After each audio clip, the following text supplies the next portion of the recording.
Well, it's about time I gave you a bit of an update to let you know where we're at.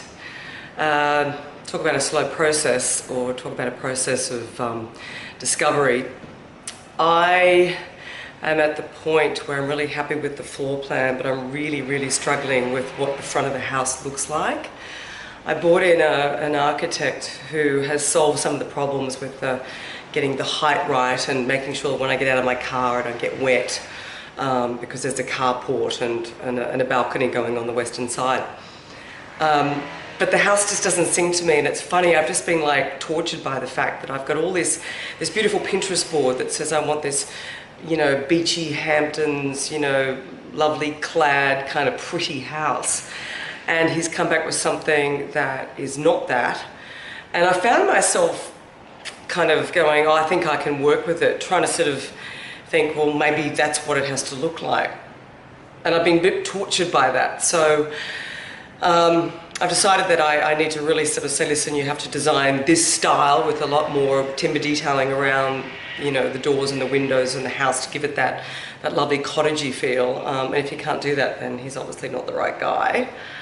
And that's a conversation that is always going to be really tough for me to have. I'm not one of those, you know, telling people the way it is. So we'll see what happens there. So I'm about to have a meeting with my landscape architect, amazing man called Miles Baldwin, and that's him on the door now, so I'll let you know how it goes. All right, I've had a really good meeting. The thing that I've really discovered about this whole thing is it is such a process. Trying to get a DA in is really the first stage, and it's quite I suppose a bit of a crude stage. In terms of design, and for me, I've sort of got a picture of what my house needs to look like, and when I see what Richard's done, the architect, and I'm looking at the facade of the house and it's not singing to me, I was like, okay, what do we do to make it really be the house I want it to be? So in years to come, when I drive down, I look at it and go, it's gorgeous and it's pretty and it looks lovely at night.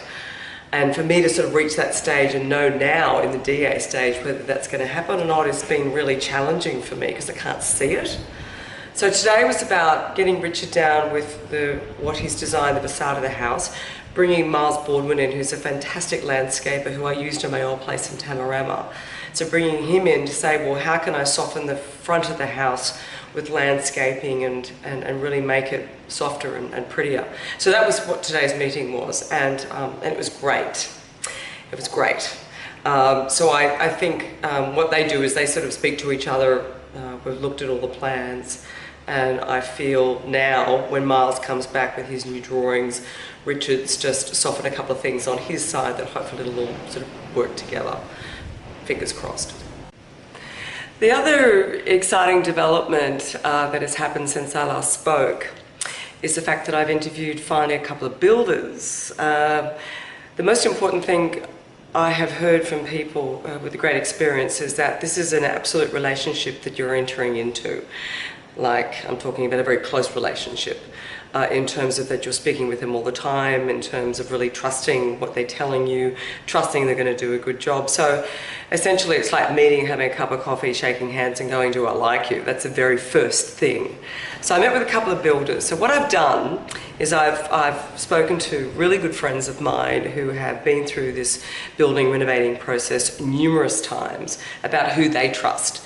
So I've spoken to 3 builders now who are all highly recommended, and I trust my friends to tell me, you know, these guys are great. So it's good. So we've had initial meetings. I really like 2 of them, and they've given me a bit of a ballpark, and it's quite a difference in price.